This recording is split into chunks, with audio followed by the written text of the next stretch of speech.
இப்போ மாம்பழம் வந்து ஒரு பழம் நான் எடுத்திருக்கேங்க. இது தோலெல்லாம் சீவிட்டு, இது துண்டுகளாக கட் பண்ணி மிக்ஸி ஜார்ல போட்டு நைஸாக அரைச்சு எடுத்துக்கலாம். அடிகனமான வாணலி அல்லது நான்ஸ்டிக் தவா இருந்ததுன்னா, அதில வந்து அடுப்புல வச்சுட்டு, இந்த நம்ம அரைச்சிருக்கக்கூடிய இந்த மாம்பழ விழுத அதில சேர்த்துக்கிட்டு, அது கூடவே சர்க்கரை சேர்த்திக்கணும். நான் 3/4 டம்ளர் அளவுக்கு சர்க்கரை சேர்த்திருக்கேங்க. இது இடையில இடையில அடுப்பு சிம்ல வச்சுட்டு நம்ம கிளறி விட்டுக்கிட்டே இருக்கணும். நான் கொஞ்சமா தான் எடுத்திருக்கேன். அதனால சீக்கிரமாகவே இது ரெடி ஆயிருச்சு.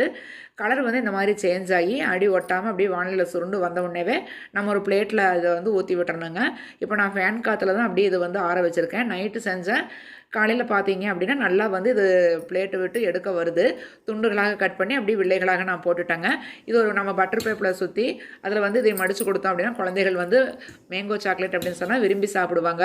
மாம்பழ சீசன் அப்படின்னாலே இந்த மாரியெல்லாம் நம்ம நெறைய வெரைட்டி செய்வோம். இது மாரி செஞ்சு வச்சுக்கிட்டீங்க அப்படின்னா, 1 மாசம் 2 மாசம் ஆனாலும் கெடவே கெடாது. நீங்க வெயில்ல வைக்கிறீங்க அப்படின்னா, மிதமான வெயில்ல வச்சு எடுத்துக்கோங்க. இது வந்து ரொம்ப ஈஸிங்க. நீங்க எல்லாருமே செஞ்சு